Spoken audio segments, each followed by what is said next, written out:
Hey everyone, Mike here for XboxEra, and I'm here with Adam Brennecke. How you doing, Adam? Hey, I'm doing well. How are you doing? Good, good, thank you. So, first of all, thank you for being here.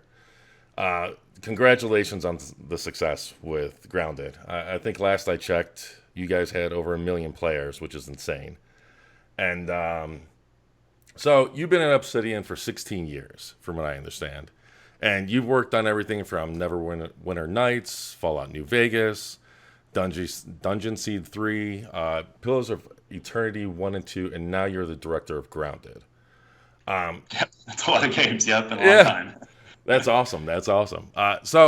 First of all, I was wondering, how was the transition into Microsoft Game Studios? Like, how was there anything major changes there, or was it just like business as usual? And then also, Believe, yeah, go on. bel- believe it or not, it's pretty much business as usual, which is great. The transition was really smooth, and the guys up in Redmond, they were able to check out what we were working on, and they're just like, "Hey, just keep working on what you're working on. It looks great." So they were really supportive. Being with Microsoft, there's a whole host of new resources available to us, not only like accessibility and the user research lab, but also it just feels like we're a part of a bigger family now. So like, you know, I was able to go out to the UK and visit Rare and Playground last year, and it was really awesome just to talk shop and throw ideas back and forth with the developers out there. And it's just really cool to be a part of a bigger family now. Nice, nice.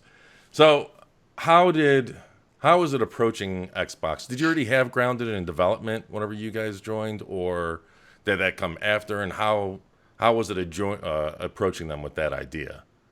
Yeah, so Grounded was actually in development a little while before we got acquired by Microsoft. So the way that happened was we were working on a prototype at the time, and you had the idea it was going to be a survival game. We actually wanted to do it in early access from day one. And Okay, when we joined Microsoft, they were very supportive, and they're just like, "Hey, keep working on it and see where it goes." We showed it off, and at that time, even then, about a year and a half ago, it looked amazing. So they're just like, hey, let's keep working on it and see where it goes. So that's basically how all went. So it was our idea. We wanted to do it internally at Obsidian, and they were very supportive of the idea and just like, hey, make awesome games. And it was pretty awesome to be able to do that. right on, nice. So you actually answered my next question. I was going to ask about when did you guys decide that you wanted it in early access, but you already said from the Mhm. beginning. So one of the things that that I was surprised by with your RPG background, and this is not a bad thing at all. It's actually pretty unique, I think. Is that there's no leveling up aspects like you would Mhm. see in some other survival games, and it was that something that you guys toyed around with before that you considered and you just scrapped, or something that might be still in the back burner that you might add on, Yeah, or it's something that we're still thinking about. I think if it's appropriate, we'll add it in. And one thing that we do even with our RPGs, our traditional RPGs, we try to focus on the game systems and the fundamentals before adding in something like leveling up, just to make sure those elements are really well tuned, even without the scale of getting stronger and getting more experience and stuff like that. So we wanted to make the combat and the systems feel really good. You know, at any point in the adventure. So that was one thing that was important to us. And yeah, it's just something that we continue to discuss whether or not we want to add something like leveling up. But it's right now it's not currently in the plans, but that can also change depending on how development goes during game preview and early access. awesome. Yeah. So that actually leads into my next question. Considering how successful the game has been so far, like it has that changed the scope of your game at all? And if it has, like, does the team plan to expand to compensate or adjust for that additional scope? Um, I don't think we're changing our plans a whole lot. I think one, it's really nice that it is successful and people are enjoying it. I think that alleviates some concern of working on it more and adding more stuff to the game.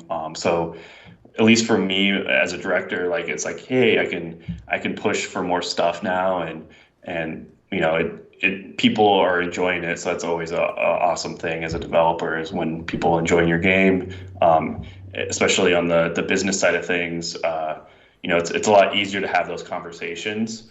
But right now, I think we want to keep the team small. One, because I think it allows us to be agile. It allows us to kind of just keep doing what we're doing. And I think that's one of the strengths of the game as well, is like we can experiment with a lot of different things and try them out and see what happens. And I think that's something that we want to continue doing. Now, we do have long-term, I want to say like long-term plans, but we do have a lot of ideas where we want to, add to the game and where we want to grow it. So we are looking at those plans right now to seeing, hey, do we need to modify these plans? Do we need to add to it? How does the initial success affect this?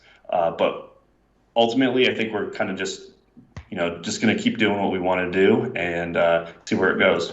Awesome. Yeah, it's weird. I got hooked on survival games, and then I kind of got burnt out on them. And then instantly, when I saw your game last year, I fell in love. And I got it day one, and I've just been, just running around in the backyard. It's been just surreal. I absolutely love it. Thanks. No, thank you guys. So, one of the things that I really appreciate what your team did is the accessory options. And where did the idea of arachnophobia safe mode come from? Was that early in the process? Was there somebody in the team that had arachnophobia, and that's where the idea came from? And on top of that, like in addition to that, how was it working with Xbox research on the mode? And do you plan to utilize that team going forward with this project and other projects? Yeah, that's a great question. So, one, I think, as you can tell from like just Xbox as a whole, accessibility is very, very important to the entire family of first party studios. We definitely take pride in adding as many options as possible to allow for as many players as possible to join in and have fun with the game. So that's really important to us. And one thing that we were doing right when we launched our first trailer and we announced the game, we started working with the user research lab. And right around the same time when we put out our first trailer, we were starting to notice that some people just kind of threw their hands up and walked away right when they first saw the spider in the game. So they're watching either gameplay or our trailer, that spider appeared. They just throw their hands up and just be like, nope, this game is not for me, and just walk off. And you can tell that they were actually afraid. And that to me just said like, hey, I want the game to be played by everyone if it's possible, right? And so we started those conversations with the user research lab and saying like, hey, is there anything that we can do potentially to help these players out? And so that's where that discussion originally like spawned from, and we were working with them on doing studies and doing tests to see like, hey, what could we do with the spider to make it a little less spider-like, so those players with arachnophobia could still enjoy the game. Nice, yeah, that is so awesome. I love seeing different options like that. Just my eyes kind of lit up the first time I saw that pop up with the arachnophobia mode. And even though I don't have arachnophobia, they still scare the heck out of me. It's a great feeling, though. Yeah, it's something that we really enjoy playing with too. Like it's a cool contrast between just like exploration of the yard and like seeing like how cool everything is, and we have those like really scary moments where that spider jumps out at you and you're just like it's terrifying. It's pretty fun. Yep. I've been there plenty of times. Like I still haven't gotten used to it. So adding on to that, do you guys plan on, now this came from our community actually, do you guys plan on adding safe modes for other insects, say like wasps and bees or anything like that? or is it going to primarily stick to arachnophobia? Right now, there's no plans, but I'd like to, consider that, of course. Right now, it's just arachnophobia, and we still want to improve the arachnophobia features, so we're still looking for feedback on that. So if you're arachnophobe and you still feel like the farthest setting isn't enough, give us feedback, and we can make those adjustments. Is there any way? What's the best way to give feedback for players to give feedback? Just yell it like out on the internet and we'll find it, like Twitter, Reddit, forums, our forums, any forums. I'm sure it'll get to us. We have an awesome team of people on our side, like just pouring over all that and compiling it for the team. So, just, I think we'll find it if you shout it out. Awesome. That's awesome. So I noticed that in the world there's hints of expansion in larger areas. Plus, I'm sure you know about people going in unfinished areas and whatnot. So, is there plans on? Is there plans on? I guess on top of the expansions that you currently are kind of hinting in the world, is there a possibility that the current yard can change? Say you add a termite hill, for example, or is what's playable kind of where it's at, right? What's the finalized form of it? Yeah, I think that's a great question and something that I want to make sure that players understand that we're not finished with the yard. There's so much more stuff that we want to build out. So even in the grasslands area where there's still pretty dense amount of content, like all that stuff might change in the future, and we want to continue to improve it and keep improving it until we're like, hey, this is to the point where we can't improve it anymore.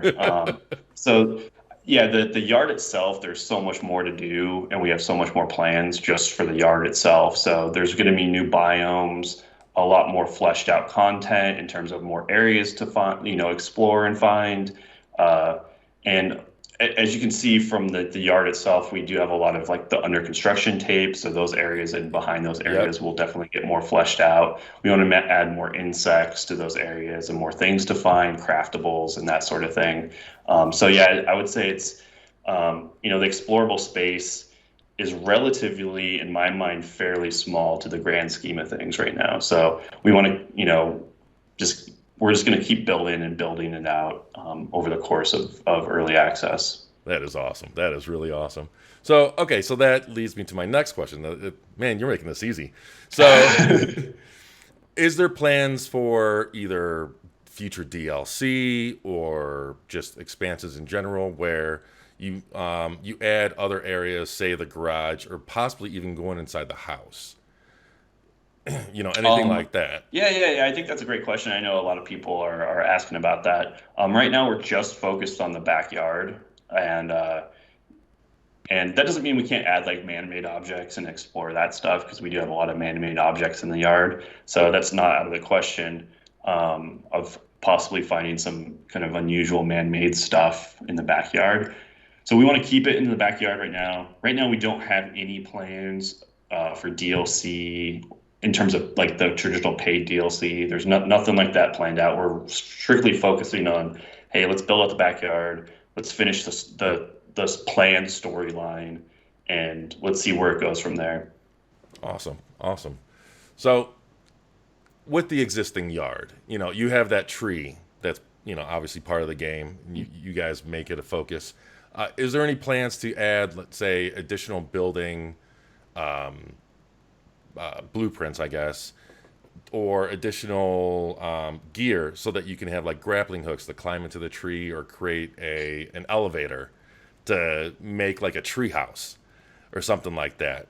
Oh yeah. Like definitely, we want to have more armor, more items, more tools that we introduce over the course of development. So we're not done.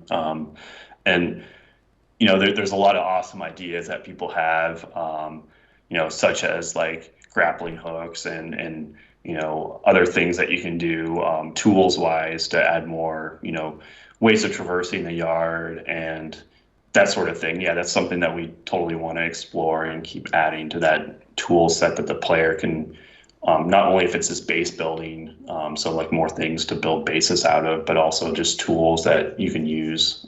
So yeah, we're not done yet. It's going to, definitely expand and grow over time. Nice, nice. So I have to ask, are there any plans to be able to tame and ride insects? So that's probably one of the most requested features. So it's definitely on our um, list of things that we want to do at some point. I don't want to make any promises of saying it's going to happen anytime like relatively soon, but it's something that we are definitely talking amongst ourselves as a team to see like, hey, where would this fit in? How could we make this really cool and unique to our world? So that's something that we are discussing as a team, and eventually we'll get around to like adding in a lot of cool things where you can tame insects and potentially ride insects. Awesome. Yeah, I can just imagine the smile that's going to be on my face whenever I ride an ant, or if I can. Yeah, Um, yeah. so it's obvious that pretty much the possibilities with this idea are just pretty much limitless. Like it's absolutely an awesome idea. It's amazing. So how do you have you experienced something like feature creep, or how are you dealing with something like that where obviously you can come up with all these ideas, but how to prioritize what to focus on and not kind of get carried away. Yeah, that's been a a interesting thing about this game. The premise and the world and just the idea of the game, like your mind just goes crazy with ideas, right? So that's part of my job is to filter all that stuff out.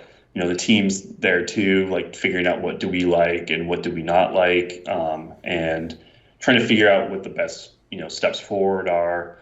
And we definitely consider a lot of different elements in terms of what we decide, what we want to work on. But I think that's one thing where like we're listening to players, so like players that are playing the game and spending a lot of time building stuff and exploring. That's where we're listening as a development team to what players want, and that definitely can decide and contribute to how we grow the game from here. But yeah, it is a difficult thing to filter and figure out and plan all these different and awesome ideas that we have. Awesome. Yeah, I can only imagine. I mean, my mind just goes nuts. I can only imagine for you guys. So, okay, I've already seen it online with different let's plays and streams, and I've experienced it myself where currently there is a four-player co-op limit, and is there? Have you guys toyed around with the possibility of, say, opening it up to, I guess, for the lack of a better term, like a shared open world, where more than four people can play at the same time, or maybe even have dedicated servers so that people in different time zones can kind of have their own tribe or team or what have you, and maybe have multiple people building up bases as the world expands and grows. Yeah, those are great questions, and it's something that I know that a lot of players are, wanting. We are discussing how to actually get that. Like, what are the technical concerns? Like, there is a lot of tech that has to happen to get that done. So we are discussing that. Like, and the other thing is like we are a small team, so we have to. It kind of goes back to your previous question of how do you balance like all the ideas, because ultimately we only have roughly three programmers. Like I'm a programmer too, but I don't do a lot of programming nowadays. But Wow. so yeah, there's very limited amount of resources on the team, which is okay. Like I think that's one of the strengths of our team. But we are considering stuff like, hey, how do we do a dedicated server, for example? There's some complications with crossplay that we have to kind of figure out. Like how does it work with crossplay? So we're kind of like thinking about that stuff right now. And so, I personally would love to, have a dedicated server because I think that is something that I like in survival games, where you can join a server at any point, and no matter where you're, if you're in a different time zone as your friends, you can still like play and contribute to like a shared world. So I think that's a really cool idea, and it's something that I would love to explore in the future. Right on. I like that. So uh, now I just lost my train of thought. Okay, so going along, I guess, with the shared open world question, have you guys considered doing something, say, I guess, like events where it's a timed theme that possibly changes the something within the world, where Mhm. it's for a limited time and Yeah, we've kind of discussed that. Like, I don't think it's a high thing on our priority list right now, but like, even like, I think you could do stuff like seasonal stuff, would be pretty interesting. So not even like timed to like, a week or something that's timed to, could be a few months where the world changes and the simulation changes. I think there's a lot of opportunity there. So something that's not like super high on the list of things to do, but I think there's a lot of opportunity and a lot of cool ideas that we could play around with that in mind. nice, nice. It'd be pretty cool to have like giant jack o' lanterns around October. Yeah, it would be pretty. Like, I think like, yeah, holiday stuff would be super fun. So there's a lot of cool things that we could do. Awesome, awesome. So speaking of seasonal stuff, are you guys considering or thinking about adding different seasons, like possibly winter or rain, for example, different weather conditions, I guess. Yeah, I think we want to start with weather first. That's a challenge on its own. Like, like how does rain even work? Like, does that, like, with raindrops the size of, a player, like how do we pull that off on the technical side, on the gameplay side? So we are discussing that. We're discussing like, hey, do we want to have even like overcast and hot days, and that might change how the survival mechanics work. Wind is another thing that we're discussing of adding to maybe add some more interesting things that you can do with the glider and the dandelion, for example. Like if there's wind involved, maybe that changes how that plays out. So yeah, I think we're going to start with weather first, and then if that all works okay, maybe think about like, hey, maybe we can expand this a little bit further to seasonal things, because I think there's a lot of potential there. They said like with um, changing that ecosystem over the course of a season, and you get new items based on the the time of year that you're playing in. I think that's a really cool idea. So something that is in the kind of the idea pool, but we got a lot of things to work on before we get to that point. Awesome, nice.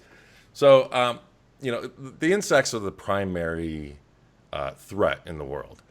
Is there any ideas or plans, or are you guys kicking anything around where, say, there's I don't know, a lawnmower or the sprinkler system gets turned on, similar to what you're talking about, the challenges with rain, like more, I guess, external threats. Yeah, I would love, like, I think those are awesome ideas, and I would love to have something like that in the yard, because I think that's um, something that like you can't really do in any other setting, or it's extremely difficult to do. Yeah, Where like you have these big, huge events that could change the landscape. In a traditional RPG, those are like those kind of like those like blue sky features where it's like, hey, if I had the opportunity to do this, I would love to do it. But like if you think about how complicated in a traditional RPG something like that could be, it usually is like something that never gets done.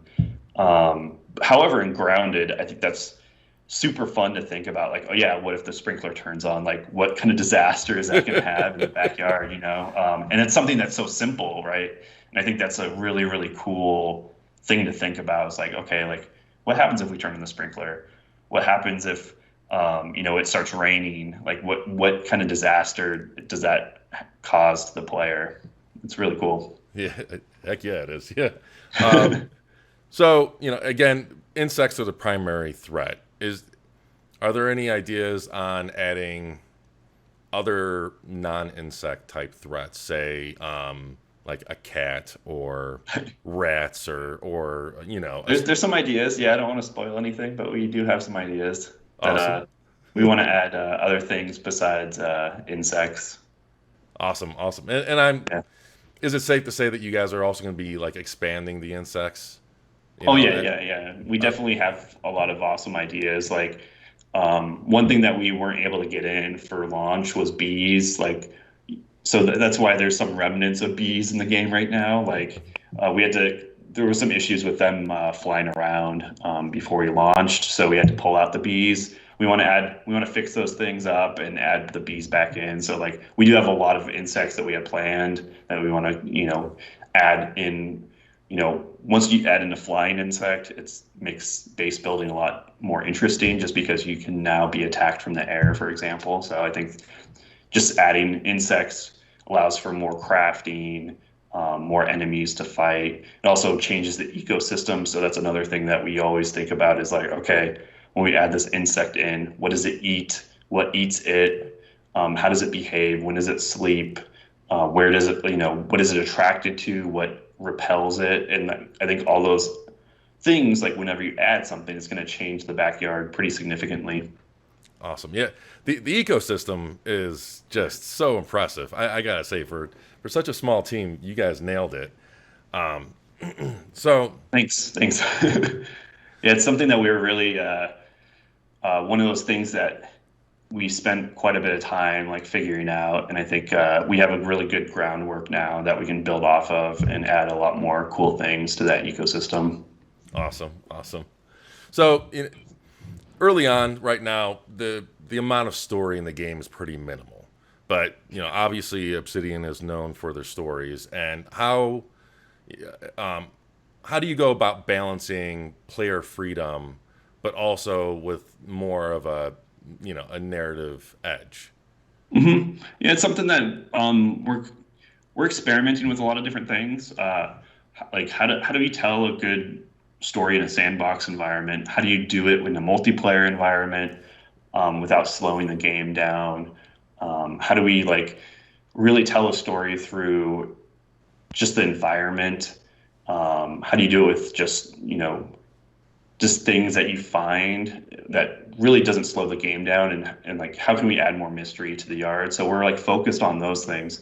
We do have ideas on when do we really let the player go through and finish the storyline. So that's something that we're like talking about right now, and we're trying to figure out what's the balance between that narrative experience plus the sandbox open world multiplayer experience. So it is an interesting challenge as a developer, and we're kind of like trying to figure out like, hey, what is too much, what is too little? How do we keep that survival feel and that sense of exploration and that sense of go anywhere and do anything kind of intact with still telling a cool and awesome story?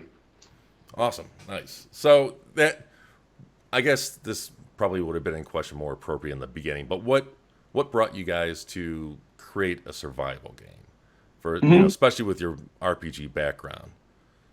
Yeah, that's a great question. So one thing that we really like as RPG developers, when we were working on Pillars of Eternity, especially one and two, we really like survival games. So it was one thing that we played a lot of, and we're just like, hey, there's a lot of cool stuff here that we feel like a lot of those elements are traditionally found in RPGs, especially the ones where you can make your own stories, right? And those, to me, are some of the best game experiences where you can just go off the beaten path, find some cool and crazy thing, and just through the game systems, you create your own story, right? And I think that's the most powerful thing in games is you being able to kind of lose yourself in these worlds, right? And survival games were just amazing in that respect, where you could just go out and with very, very little story, really get a really cool game experience. And it was something that at Obsidian, we were just like, hey, I think there's something that we could do in this genre. And it took us a little while. Like we had to, we were wrapping up Deadfire at the time. We had a prototype of another survival game that was made during Deadfire. And once Deadfire wrapped up, we were like, hey, this might be the perfect time to try this out. So Fergus, he said, hey, Adam, put together a team, put together a pitch, see where it goes from here. And that's where Grounded came from. Nice, awesome, right on. I like that. That's like I said earlier, I kind of got burnt out, but this game just drew me right back in, and that's great. So I guess, and you can tell me that no comment, but Can you say anything on, with the coming up launch of next gen? Can you say anything about when you think you guys might have a Series X update? Would it be around launch or within this year or something? Do you already have that kind of mapped out? No comment. Yeah, I Just said. kidding.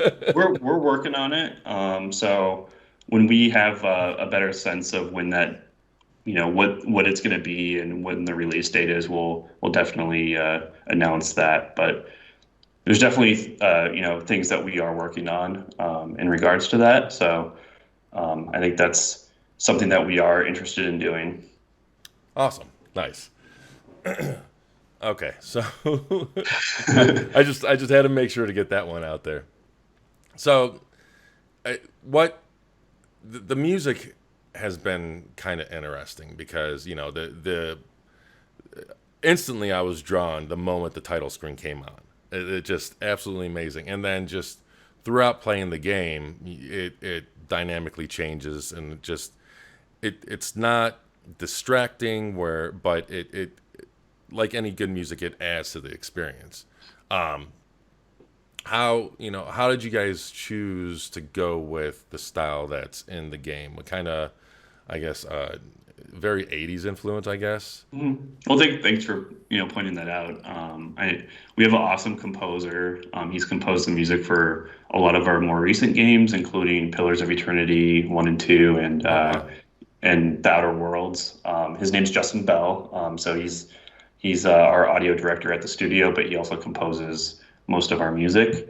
And when I initially sat down with him, I shared kind of like what I feel is like the things I wanted to explore with the soundtrack.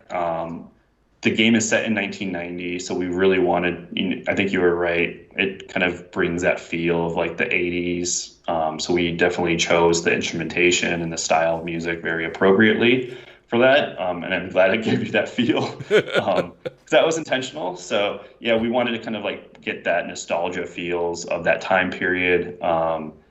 As well as like the soundtracks that were made during that time period, and kind of like get that to kind of hit that emotional level that that tickles your brain while you're exploring. And that was one thing that we tried, and we iterated on a bunch of different variations of the sound. But yeah, one thing that we also try to do is, since we want you to play this game for a long time, so we don't want the sound or the music rather to be like really, really repetitive and really upfront. So we want to pull that back and kind of just let it be there. And that's intentional as well. So we try to kind of make it so it definitely sets the tone of the exploration, but it's not like overbearing in any way. Mission accomplished. Absolutely love it. Thank you.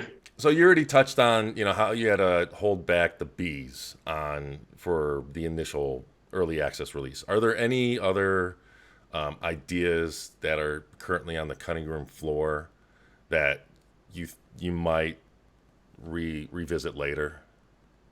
I don't think there's anything like on the cutting room floor. I think we just want to make sure whenever we put something out, it's not like, we want to get feedback, and we want players to play around with the systems when we feel like it's in a good state.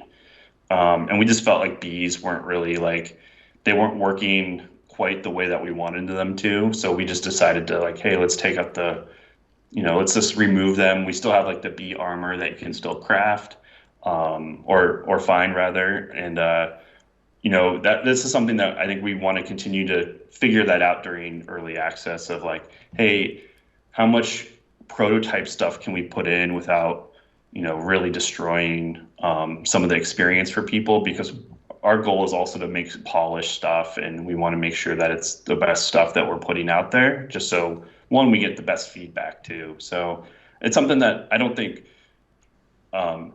nothing is off the table, I should say. So, that's one thing that I always reinforce to the people on the team is like, hey, if you had an old idea that you still feel strongly about, always bring it up, because maybe we didn't get to it a year ago, but there might be room, or maybe it's actually a good idea today. So that's another thing that I want to encourage people that are fans of the game and people playing the game is continue to bring up your ideas and give us feedback on all sorts of different things, because we definitely are listening, and we just want to use all that and just make the best game we can, potentially make. So that's our goal right now.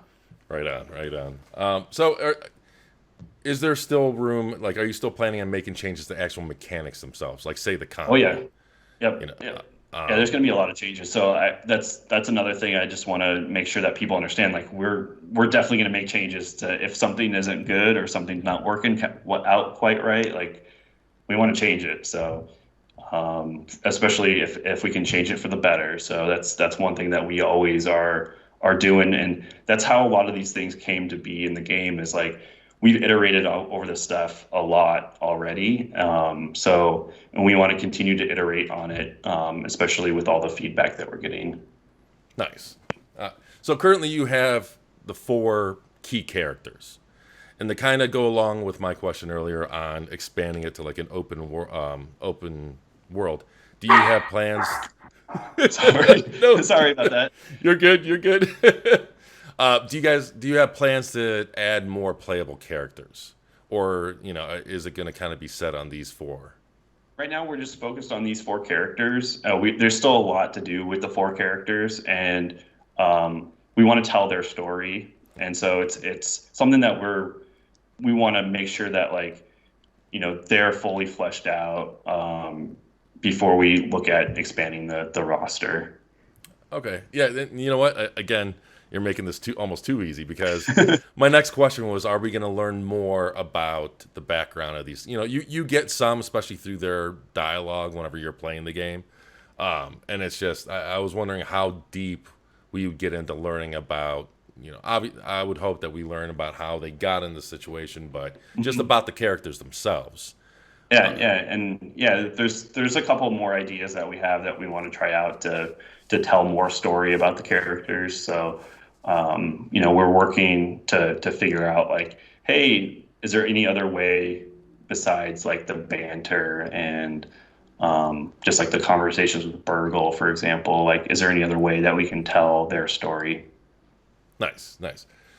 So a good chunk of the land is taken up by the pond. And I was wondering if you can share any ideas that like maybe adding boats or something. Yeah, Yeah. there's a few things that have been leaked. So if you're a sleuthy person, you can find some leaked stuff that people have already found in the game about the pond content. So yeah, there's going to be a lot of stuff in the pond. We want to add more things. There's a lot of opportunity for things that you can do under the water as well as on top of the water. So yeah, that's something that we definitely are looking at, and we are currently working on a lot of that stuff right now. Awesome, awesome. So at night, I mean, one, you guys have the night mode is pretty scary. Like you guys did a good job there, and especially with, if I understand correctly, I think you run into more spiders at night. So Yeah. so primarily, whenever it starts getting dark, the moment I can fall asleep, I sleep. But is there going to be more incentive for people, or are you guys planning to add more incentive or more reasons to explore at night per se versus during the day? It's one of our goals. I think we haven't really figured that out yet, but we have some ideas on how to expand the nighttime element of the game and add more stuff to find and do at night, as well as, like, hey, maybe there's a bunch more stuff that you can do in your base. So at night, there's more things, so you don't just go to sleep right away and pass the night away. So there's a lot of kind of elements that we're looking at to make nighttime a little more interesting. So that's something that is on our to-do list. Awesome, awesome. And to go along with that, do you guys have anything cooking up so that, say you currently have the anthill, and are there any, I guess, key items that you guys are thinking about adding to the game to I guess, or dungeons? Are you planning to add something like possibly dungeons, which is what like the anthill to me kind of is? Yeah, yeah, that's a good observation. That's something that we want to add more of. More, it definitely feels like you have to kind of gear up and go into that area, and that's something that we want to add more of like, hey, it's kind of a big environment that you have to explore outside of just the landscape above the world. So that's something that we definitely want to add more of and different types of. Awesome, awesome. Yep. So that's kind of all really that we have for you. Do you have anything that you'd want to say to the community that you'd want to share? Yeah, I just want to thank everyone for playing so far and giving us feedback. There's so many awesome ideas out there, and we love looking at people's bases and seeing all the creative things that people have done. And we want to add more to base building, so that's something that we definitely are discussing. More vanity stuff, more little pieces to build your bases out of, more materials to use to build more things. So that's an awesome thing. So many creative things that have come out. And the other thing too is we want to have we're pushing out updates. So we have our first update coming. I believe it's next week now. So Awesome. August. Yeah, at the end of August, we have another update coming out. So that it's going to add more stuff. So yeah, be sure to check it out, especially if you haven't played in a bit, come back, and hopefully every month we'll have new things for you to check out and keep expanding the yard. So I just want to encourage people to join the backyard if they haven't already, and if they have, check out our new content whenever it gets released. So and that will be an ongoing thing, which I'm super excited just to keep updating the game, because as you said, there's so many awesome ideas that have yet to be explored.